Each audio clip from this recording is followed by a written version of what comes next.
curieux, eh ben, je suis très content de vous retrouver une fois de plus pour une nouvelle vidéo, toujours dans les conditions de confinement. Alors c'est pas très agréable, on essaye de s'occuper et nous on essaye de vous distraire un petit peu en vous présentant du matériel. Alors aujourd'hui on se retrouve pour parler Cinewhoop, un style de drone un petit peu particulier, hein. Donc on va essayer de découvrir aujourd'hui avec cet appareil, le E-Flite Green Hornet. Alors pourquoi le E-Flite Green Hornet? Toujours parce que sur notre chaîne, l'objectif c'est d'essayer de faire découvrir les choses à moindre frais. Et dans la gamme des Cinewhoop, le Green Hornet, il n'est pas tout seul. On va le retrouver en concurrence avec ici le Taycan, ou encore avec le AGLRC Véron, mais également E-Flite également, mais son propre Green Hornet en concurrence avec le Bumblebee ici. Alors, quelle est la différence entre tous ces appareils? Eh bien, essentiellement, le prix. Hein. Je vous les ai donnés ici dans l'ordre. Taycan, Véron, Bumblebee le plus cher. Hein. Je vous mets les prix à côté, les prix approximatifs. Et ben nous, pourquoi on a choisi le Green Hornet? Tout simplement, regardez le prix, parce que c'est le moins cher. Alors, avoir un Cinewhoop, c'est pas toujours simple niveau budget. Le Cinewhoop, qu'est-ce que c'est? Eh ben, c'est tout simplement un raceur qui va avoir des trajectoires extrêmement smooth, extrêmement précises, avec beaucoup de stabilité, afin de faire des cinématiques, c'est-à-dire des prises de vue assez jolies. Alors, le souci, évidemment, c'est qu'il faut monter une caméra sur un Cinewhoop. Évidemment, tout le monde va vous dire, bah oui, tu vas mettre ta GoPro Hero 7, 8, 9, 10, 12 à 600, 700, 800 euros. Non, non, non, non, nous, on n'a pas les moyens. Moi, regardez ce que j'ai installé là-dessus. Une Runcam 3S qui doit valoir 80 ou 90 euros, quelque chose comme ça. Alors, c'est certain, j'ai pas de stabilisation, j'ai pas de HD. Ça filme en 1080, 60 fps. Mais, on va voir ce qu'on peut faire avec ça, avec le moins cher des Cinewhoop, la moins chère des caméras HD. Donc ça va être le Cinewhoop du pauvre. En plus, je vous ai prévu aujourd'hui le pire cinéaste. Regardez, c'est lui, le type qui, lors de ses premiers essais, a tout d'abord oublié de mettre une carte SD dans sa caméra. Enfin bon, ça s'est arrangé un petit peu aujourd'hui. Donc on va découvrir tout ça ensemble. Dernier petit point important, vous posez peut-être la question évidemment de savoir est-ce que ça vaut le coup de commander en cette période de confinement, sachant que les échanges avec l'étranger sont pas simples, les communications, la poste également, c'est pas super, hein. Vous savez que cette semaine, la poste n'a livré que 3 jours par semaine. Et ben, je vous donne juste l'exemple de ce Green Hornet, commandé mercredi dernier. On est samedi, il est arrivé hier, c'est-à-dire qu'il a mis 9 jours en plein confinement pour arriver. Donc visiblement, les Chinois continuent à travailler, les avions commerciaux volent et la Poste fait bien son boulot. Je remercie d'ailleurs mon facteur qui était passé une fois et qui visiblement en déposant, en retournant au centre de tri, s'est aperçu qu'il y avait de nouveau des colis et a refait une petite tournée l'après-midi et a déposé le colis à la maison. Donc si mon facteur me regarde, je vous remercie beaucoup. C'était vraiment super sympa parce que sinon évidemment j'aurais dû attendre mardi ou mercredi prochain pour découvrir mon appareil. Donc j'étais forcément super content. Voilà, donc on va foncer, on va regarder un petit peu le paquet qui est arrivé hier. Au moment où il est arrivé, je vous ai filmé le unboxing. On regardera un petit peu les données techniques de cet appareil. Je vous montrerai vite fait le paramétrage. Mais surtout, ce qui va nous intéresser, c'est de le faire voler et de voir un petit peu si on arrive à faire des images convenables avec ce Cinewhoop pas trop cher. C'est parti! Alors voilà, grosse surprise en temps de confinement. Et oui, ce colis commandé mercredi dernier, on est vendredi, vient d'arriver. Alors mon facteur visiblement est toujours de la partie. Il est passé cet après-midi alors que d'habitude il passe le matin et n'a pas oublié mon colis au centre de tri. Ce qui fait que ce paquet commandé à Banggood il y a 7-8 9 jours. 9 jours pour arriver, comme quoi finalement les transports fonctionnent encore pas trop mal entre la Chine et la France en ces sales temps de confinement. Allez, on va ouvrir ce paquet pour voir ce qu'il y a à l'intérieur. Normalement, je dis bien normalement, ça doit être notre Green Hornet. J'espère que ce ne sera pas une mauvaise surprise. Hein. On sait jamais. Allez, on y va. Ah, une étiquette E-Flight. Donc c'est plutôt bon signe. C'est plutôt bon signe. Tadam! Voici, le voilà. Le E-Flight Green Hornet. Donc une boîte qui n'est pas filmée. Par contre, vous avez ici des petits sticks qui montrent que ça n'a pas été ouvert. Voilà. On va ouvrir ça. Et voyons ce qu'il y a à l'intérieur de la boîte. Alors on est chez E-Flight, mais on a ici un packaging qui ressemble un petit peu à ce qui se fait chez eShine, à savoir la boîte en carton avec la surprotection en mousse. Voilà, et donc ici vous voyez tout ça est bien protégé. Alors regardons un petit peu ici ce qu'on va trouver dans le paquet. Ici un jeu d'hélices supplémentaires. Alors je regarde un petit peu, mais ces hélices ressemblent beaucoup aux hélices qui étaient sur le LDARC ET Max, hein, pour ceux qui avaient suivi. C'était une espèce de gros tiny whoop avec des hélices qui ressemblaient beaucoup à ça. Je regarderai si c'est les mêmes. Ensuite, deux petits paquets. Alors, qu'est-ce qu'on a là-dedans? Ah oui, une espèce de petite rallonge en T. C'est tout simplement... Alors ça, on commence à en avoir l'habitude lorsque les FC sont un petit peu difficiles d'accès. Donc on a cette espèce de petite rallonge de la micro USB pour venir se brancher sur la carte de vol. Ensuite, un deuxième petit paquet dans lequel on va trouver... Qu'est-ce qu'on va trouver? C'est agrafé, j'ai retiré la grafe, voilà. Alors, qu'est-ce qu'on trouve là-dedans? De la visserie M2 et... Donc on a du M2, des petites M2, des M2 un peu plus grandes, donc on verra, je pense que c'est de la visserie en spare, parce que normalement tout est déjà monté. On a des anti-dérapants. Ça c'est le... Ah, ils sont bien. Ils ont l'air pas mal. Donc deux antidérapants, sans doute, bon, on choisira si on veut mettre la batterie au-dessus ou en dessous. On peut mettre les deux antidérapants et puis ensuite passer d'un côté à l'autre en fonction de l'usage qu'on a du quad. On a un second strap ici. Il y en a déjà un d'installé sur l'appareil. Alors ça c'est les straps E-Flight qui sont vraiment bien. Des petits stickers. Ça, alors ça, je ne sais pas ce que c'est. Je ne sais pas ce que c'est, mais à mon avis, c'est pas que pour décorer ce truc-là. On regardera un petit peu ce que c'est que ce truc, à quoi ça sert. Des petits tubes d'hélice hein, qui ici sont fournis. Dans le LAL 5, ils n'étaient pas fournis, hein, j'avais dû en faire. Bon, ici, c'est déjà dedans. Et enfin,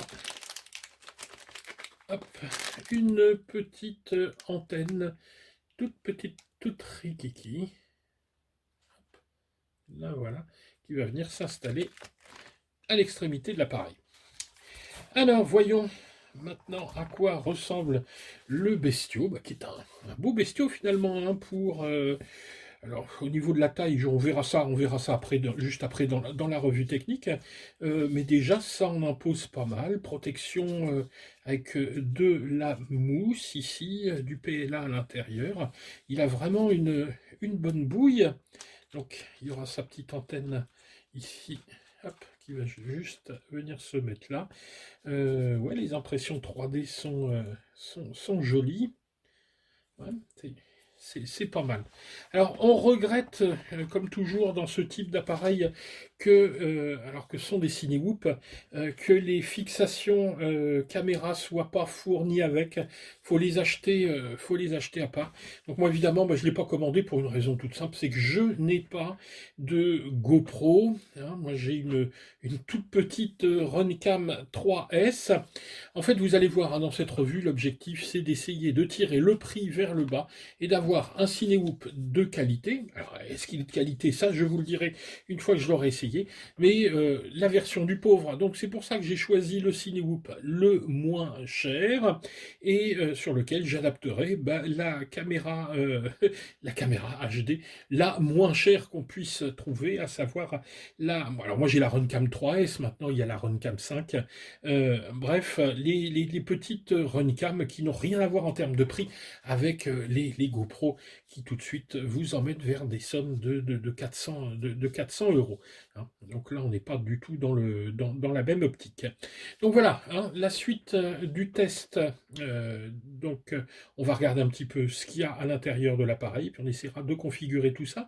Et puis on regardera les résultats obtenus en termes d'image avec ce Cinewhoop. Alors, donc je le redis, c'est de l'entrée de gamme, c'est le moins cher des Cinewhoop qu'on trouve dans sa catégorie, hein, la catégorie des 3 pouces, parce que même s'il a des grandes protections, vous voyez que finalement, c'est pas très très grand hein, en termes d'écartement de moteur. On mettra la caméra la moins chère possible, et je vous propose également le cinéaste le plus mauvais qui existe, à savoir moi, vu que franchement, niveau vidéo, je n'y connais strictement rien. J'aime bien quand on appuie sur le bouton et que ça filme tout seul. Et bien on verra avec tous ces handicaps ce qu'on arrive à tirer de cette machine. Allez, c'est parti pour la revue technique. Allez, on est parti maintenant pour découvrir un petit peu plus en avant ce que contient cette machine, ce Green Hornet de chez eFlight. Alors, le Green Hornet, qu'est-ce que c'est? Eh ben, c'est un Cinewhoop. Alors, qu'est-ce que c'est qu'un Cinewhoop? Quel est le principe du Cinewhoop? L'objectif, c'est avec ce type d'appareil de pouvoir faire des cinématiques les plus smooth possibles, c'est-à-dire toutes en douceur. Et pour cela, le principe est un petit peu inspiré des turbines. Donc on est entre le moteur à hélice classique et la turbine. On va tout simplement utiliser des moteurs qui sont des moteurs à KV plutôt élevé. Ici on le verra, un KV de 3600 et des petites hélices. Quel est l'intérêt du truc? Eh ben, c'est d'avoir tout simplement une espèce de ventilateur qui tourne très très vite et on va adjoindre tout autour ici ce qu'on appelle des ducts, c'est-à-dire des espèces de protection d'hélice très très épaisses qui vont un petit peu comme dans une turbine créer un flux d'air qui va propulser l'appareil. On sera plus ici sur une sustentation sur flux d'air que par portance directement sur les hélices. Étant donné que les moteurs vont tourner extrêmement vite, un peu style ventilateur, évidemment, on aura une réactivité qui sera extrêmement lente. Il faudra jouer sur les gaz énormément, donc ça demande une petite période. Vous verrez à la fin, mes premières images, j'en suis pas totalement satisfait. Ça demande encore un petit peu d'apprentissage sur l'utilisation. Faut vraiment arriver à trouver le moyen de voler le plus en douceur possible. Donc voilà un petit peu le principe du Cinewhoop. Alors, tout d'abord, sa taille. Alors, ici, on est... Alors, Vous voyez, c'est quand même un appareil qui a l'air assez imposant, et pourtant ça n'est qu'un 3 pouces. On a ici un Anthrax qui est de 142 mm, donc c'est plutôt un grand 3 pouces, on est entre 3 et 4 pouces. Une épaisseur ici qui est de 25 mm entre la top plate et la bottom plate. Donc vous voyez, un appareil qui a quand même un volume assez sympathique. Alors, sa structure, comment ça se présente un Cinewoop? Alors, tout d'abord, la structure, c'est une invention française, le Cinewoop. Cette frame, à l'origine, a été développée en France et ensuite copiée, recopiée. Il faut bien reconnaître que le Green Hornet, c'est une copie de copie de copie, comme savent les faire les Chinois, comme le font eShine, eFlight, etc. Alors, on a simplement une prise en sandwich faite par deux pièces de carbone fine de 2 mm, une au-dessus, donc la top plate, une en dessous, la bottom plate, et ces deux pièces prennent en sandwich des petites colonnes, et prennent en sandwich également les ducts qui sont ici, qui sont en PLA, et qui font, c'est eux qui font 25 mm d'épaisseur. Ça va conférer à l'ensemble une très très bonne rigidité, et surtout une très faible résonance, donc très peu de vibrations, ce qui devrait aller, donc éviter en tout cas le jello, c'est-à-dire les espèces de petites vibrations rapides qu'on a sur l'image, et qui sont souvent problématiques. Et bien cette structure spécifique donc améliore, donc présente une faible résonance qui va améliorer le jello. Est-ce qu'on en a encore? Oui, sans doute encore un petit peu, mais c'est honnêtement c'est pas mal. Le résultat est pas mal, surtout quand, comme moi, on va utiliser une Runcam 3S qui ne sera pas du tout stabilisée. Hein. Je n'ai pas de stabilisation dessus. Si évidemment vous avez les moyens de vous acheter une belle GoPro Hero, bah vous avez peut-être les moyens d'acheter un appareil peut-être un petit peu plus haut de gamme, peut-être un Bumblebee, ou le vrai Cinewoop original. Bon, bah, moi je fais ça pour m'amuser, hein. C'est pas non plus pour produire des images professionnelles. Donc voilà un petit peu la structure, le carbone de la pièce du dessus et du dessous. Alors c'est un carbone qui n'est pas en 3K, c'est du carbone T700. Alors voilà, moi j'ai trouvé ça sur la fiche carbone T700, j'ai été chercher carbone T700 3K, T800, blablabla, blablabla, on s'en fout, c'est pareil. Ça veut dire juste que c'est bien. Il est bien, le carbone. Donc c'est du carbone effectivement de bonne qualité. Alors, il semblerait que le T700 soit un peu mieux que le 3K. Oh, franchement, je m'en fous. Hein. Moi, le tout, c'est que si je rencontre un mur, il faut que ça s'arrache pas et que ça pète pas. Moi, il n'y a que ça qui m'intéresse. Alors peut-être que les spécialistes, effectivement, s'intéresseront aux vibrations à travers le carbone, etc.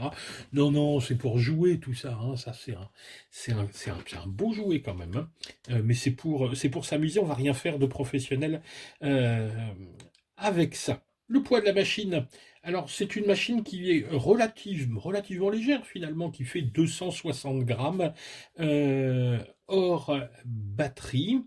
Elle est propulsée par des moteurs ici. Alors essayez de les voir. Ces moteurs, ce sont des Xing E qui sont alors en 14,08 avec, comme je vous le disais, un KV plutôt élevé, de 3600, ce qui fait que, croyez-moi, quand ça vole ce truc-là, oui, ça fait plus le bruit d'un aspirateur que d'un drone. Hein. Ça fait quand même énormément de boucan, avec ces petites hélices ici qui sont des 30-45 tripales, donc des hélices en 3 pouces.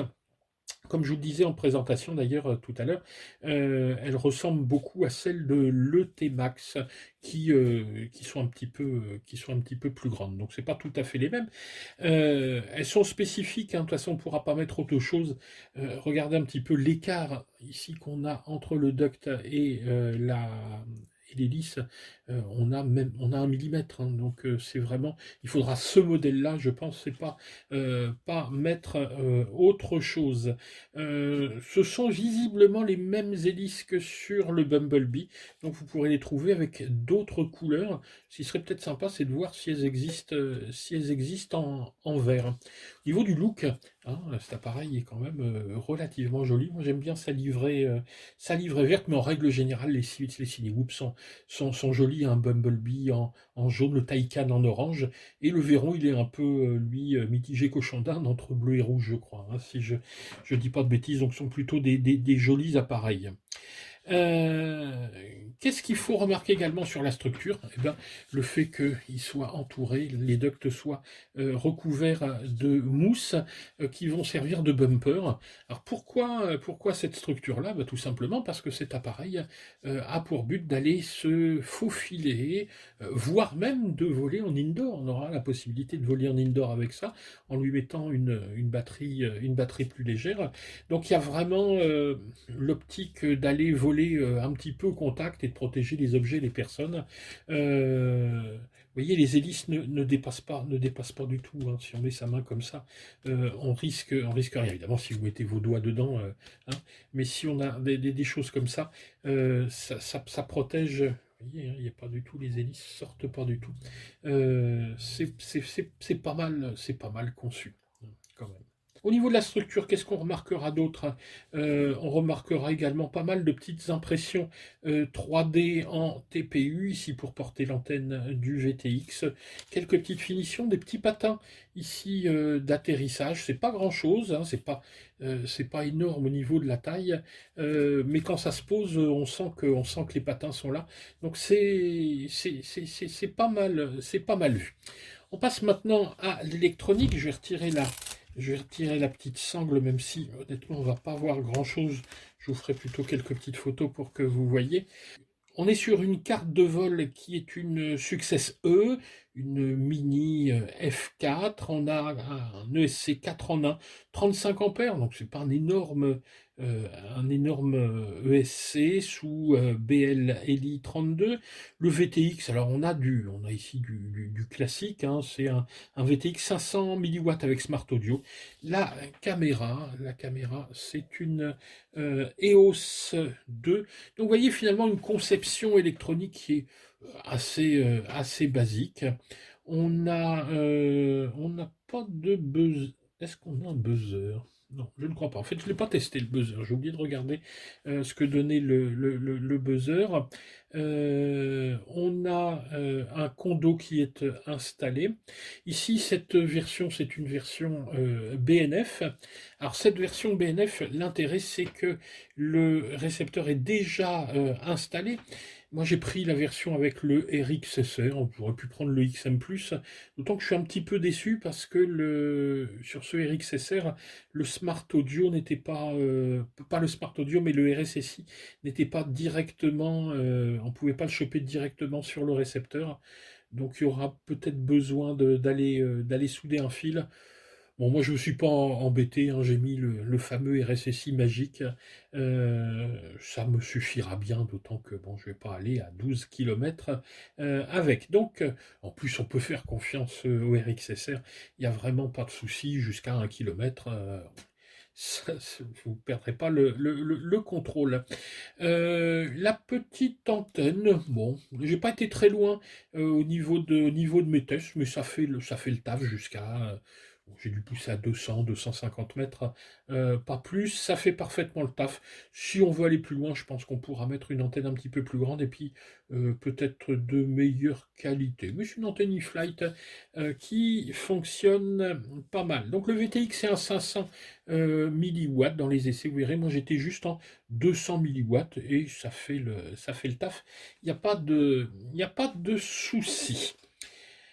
Les batteries, qu'est-ce qu'on va utiliser comme batterie là-dessus? Alors là, c'est pas un dilemme, c'est vraiment en fonction de l'utilisation que vous allez faire de l'appareil. Si on regarde la fiche produit, on vous conseille un 4S 1300.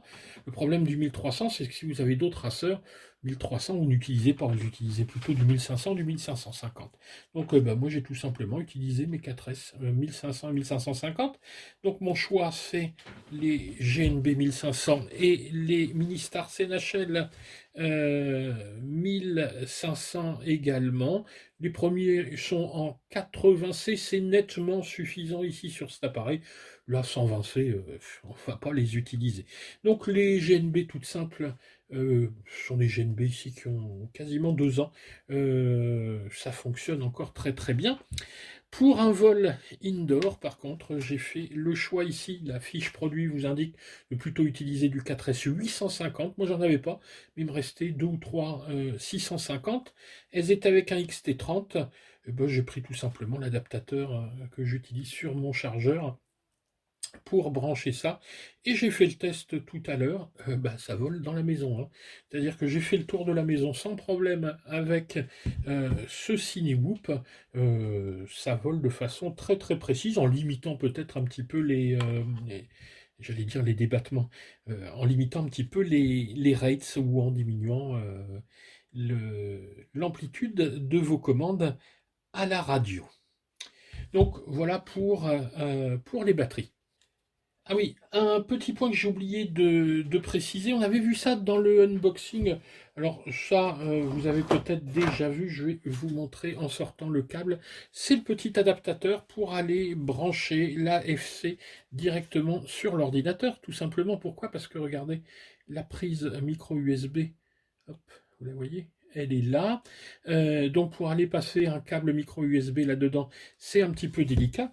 Donc on va prendre ce petit adaptateur ici en L, on va brancher notre prise micro USB et aller se connecter, voilà, comme ça, ici, comme ça, au niveau de la carte de vol pour aller se brancher sur Betaflight. Donc ça pose vraiment aucun souci à faire. On va également parler d'un petit point là, par contre, je suis toujours un petit peu agacé par ce genre de mesquinerie. Alors ok, l'appareil coûte pas cher, mais quand on regarde la fiche produit, on a 2 jolis supports TPU pour les caméras. Alors d'accord, pour des GoPro. Ok, moi j'ai pas de GoPro donc, mais j'aurais quand même bien aimé avoir les petits supports pour vous les faire voir. Des supports qui sont super jolis en vert et noir. Et ben, sur la fiche produit marqué que ça devait l'être, ben j'ai cherché dans la boîte. Il n'y en a pas. Ils me les ont mis où? Eh ben oui, non, là, ça c'est de l'arnaque, hein, les enfants chez eFlight. Et c'est pas la première fois que eFlight nous fait le coup. Donc, bah oui, bah, il manque les petits supports TPU. Bon, moi en l'occurrence, comme je n'ai pas de GoPro, j'ai tout simplement été sur Thingiverse et adapté une petite case ici pour ma Runcam 3S. Et parce que quand même sur la fiche produit, on retrouve l'écartement ici des 3 vis 1, 2 et 3, des 3 vis de fixation sur l'appareil. Donc on peut facilement faire des petites pattes, les adapter. Donc j'ai fait un petit fichier, si certains sont intéressés par le fichier, je leur enverrai pour faire ce petit support ici qui s'adapte sur les vis de fixation de la top plate. Donc voilà ce que ça donne. Et puis on mettra la petite sangle, l'antidérapant là, qui est un petit peu crado parce qu'évidemment j'ai volé un peu ce matin et il y avait pas mal de poussière aux endroits où j'ai atterri. Alors voilà, bon bah ça c'est un petit peu le côté un petit peu mesquin. Bon, ils auraient pu filer les petits adaptateurs ou demander ce que les gens voulaient. Ça coûte rien à faire à eux. Ça, au niveau production, c'est 10 centimes hein, pour 10 ou 15 centimes de dollars à fabriquer. Donc faut arrêter le cinéma. Parce que ils vous vendent ça quand même, le support, ils vous le vendent 13 balles. Hein, ils vous le vendent 13 euros le support pour votre GoPro. Bon, moi je vous enverrai, en tout cas pour la Runcam, si vous avez besoin, je vous enverrai le fichier. Il n'y a pas de souci. Ça prend 3 heures pour l'imprimer. Si vous avez une imprimante ou si vous connaissez quelqu'un qui a une imprimante, voilà. Donc on a fait à peu près le tour de ce qu'il y avait sur cette machine.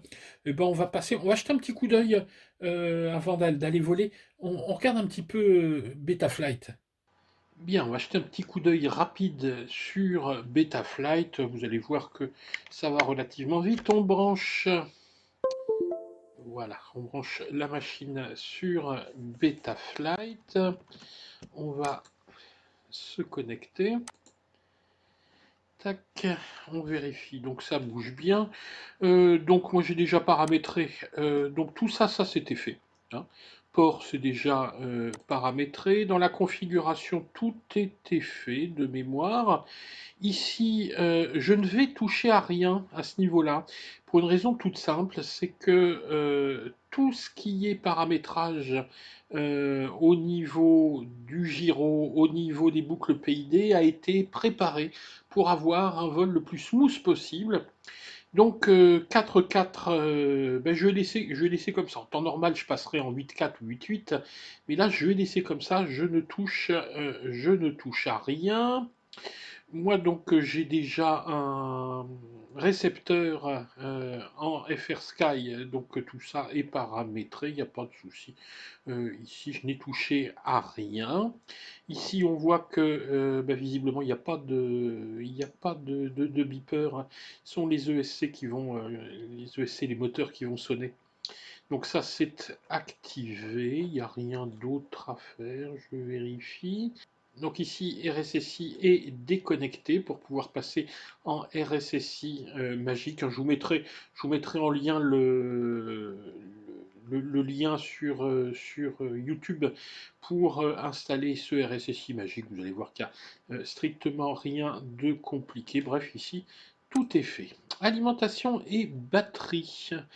Alors j'avais fait tout à l'heure, j'avais fait ce matin une petite modification, mais je me rends compte que je me suis rendu compte en volant que je n'avais pas sauvegardé. Alors je vais le faire avec vous.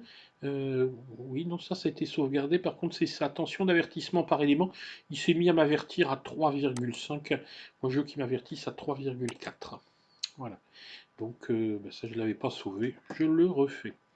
Réglage PID. Alors surtout là, ne touchez à rien.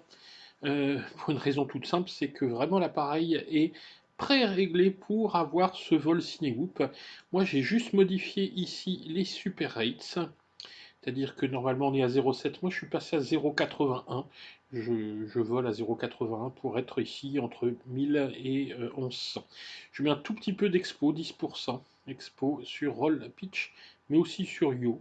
Voilà, une petite modification, je vais modifier ça. Limite d'angle. On va augmenter un petit peu la limite d'angle, on ne sait jamais. Normalement, il n'y aura pas besoin vu le vol, hein. Hop. Habituellement, j'augmente ça.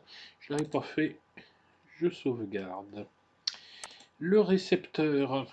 J'ai pas branché la batterie. Voilà. Donc là, on est branché. Tout fonctionne bien. Alors, il y avait juste une petite modification à faire. Moi, j'étais de base, on est en TAER. Il faut passer en AETR, c'est-à-dire vous cliquez ici sur FR Sky et on est sur la bonne configuration. Il n'y a vraiment que ça à faire. Mode. Ensuite, j'ai ajusté mes modes de façon très très classique, hein. Ici, mon armement. Voilà. Je passe en armement. Tac. Vous voyez ici, le petit taquet passe là. Là, je suis armé. Évidemment, ça ne s'allume pas parce que je suis branché, donc il y a une sécurité. Ensuite, donc là, je suis en mode stabilisé. Ici, vous voyez, je suis dans la partie jaune. Mon taquet est ici. Ça se passe sur l'auxiliaire 2, donc le switch 2. Tac. Ici, je passe en horizon. Et ensuite, ici, en accro. Le beeper, maintenant, ça marche sur le 3. Et j'ai rajouté une troisième position sur le 3. Là, il n'y a plus de beeper et je peux déconnecter mon OSD. Ce qui ne va pas servir à grand chose étant donné que normalement on filme avec la caméra HD. J'ai rajouté également le flip over after crash, donc l'anti-tortue. Tac, voilà, sur l'OX 5. Ça, c'est fait. Il n'y aura plus que l'OSD. L'OSD, j'ai activé le RSSI, j'ai activé mes croix. Alors ça, les croix, elles vont être quand même assez pratiques ici, si vous voulez pouvoir contrôler la stabilisation de votre vol. Le timer, donc moi j'utilise toujours le timer 2, c'est-à-dire le temps d'armement, le mode de vol. Vous allez voir que bah, j'ai volé pour l'instant quasiment qu'en mode stabilisé, ce qui est un petit peu la base sur ce type d'appareil. On cherche à avoir une stabilisation maximale. Le nom de l'appareil, ça c'était déjà inscrit. Les alertes. Moi j'utilise toujours la valeur de tension par cellule, ce qui fait que je vole en 1S, 2S, 3S, 4 ou 6S. C'est toujours amené à une cellule, donc j'ai pas à recalculer dans ma tête en volant, il faut que j'aille jusqu'à combien, etc. Hop, et j'ai mis que ça, j'ai sauvegardé, et voilà, hein, c'est tout. On aura juste dans le CLI pour le RSSI magique à écrire la petite formule suivante que je vous mets ici. Vous la copiez dans le CLI et vous aurez alors accès au RSSI dit magique. Vous faites attention, alors évidemment, quand on utilise le RSSI magique, on n'active pas ici le canal RSSI. Donc là, c'est un petit peu bétouille parce que on a sur ce Green Hornet un beau RxSR, mais on n'a pas le firmware avec le RSSI sur le récepteur. Donc il faudrait sortir le récepteur pour le reflasher. Et ça, franchement, je m'y refuse totalement. Je ne me suis pas embêté à acheter le truc tout monté pour le démonter, reflasher, etc. Ça, je trouve ça vraiment très très nul. D'autant que le RSSI magique, je n'ai pas la même confiance dans ce RSSI que dans le RSSI normal. Enfin bon, s'il y a un souci, me l'indiquera, ça suffira bien. Voilà pour Betaflight. Vous voyez qu'il n'y avait pas grand-chose à régler sur Betaflight.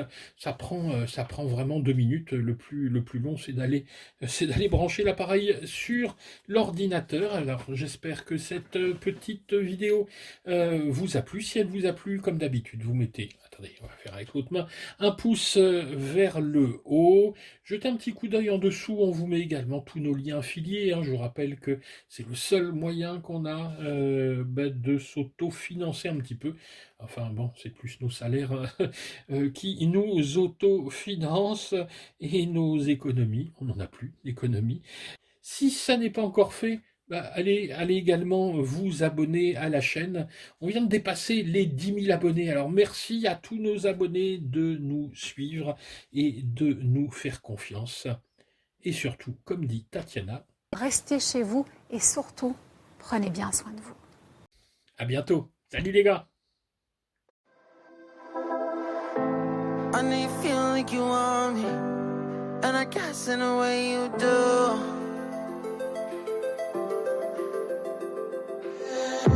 Holding my breath, unraveling emotions. I need some space to think this through. Call me all night long. Try to give you hints and a hard to see. Right on the line, no. Losing it on you's the last thing I need. If I'm honest, I'll just make you cry. And I don't wanna fight with you. I would rather lie to you. I promise now's not the right time. Yeah, I don't wanna fight with you. I would rather lie to you. Look away so you won't see, 'cause the pain is in my eyes.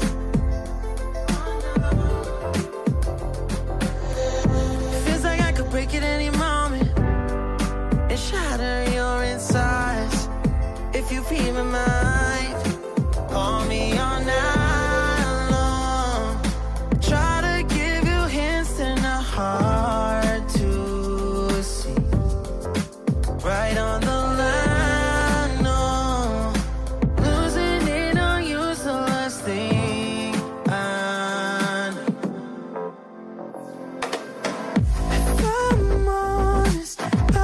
just make you cry, and I don't wanna fight with you.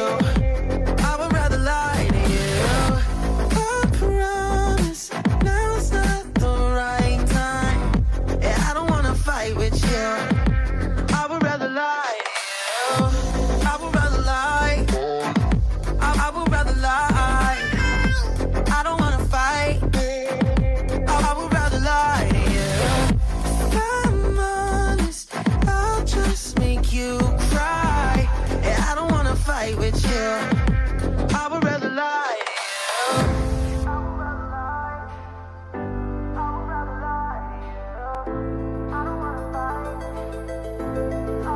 Call me all night long, try to give you hints and a hard to see. Right on the line, no, losing it on you's the last thing I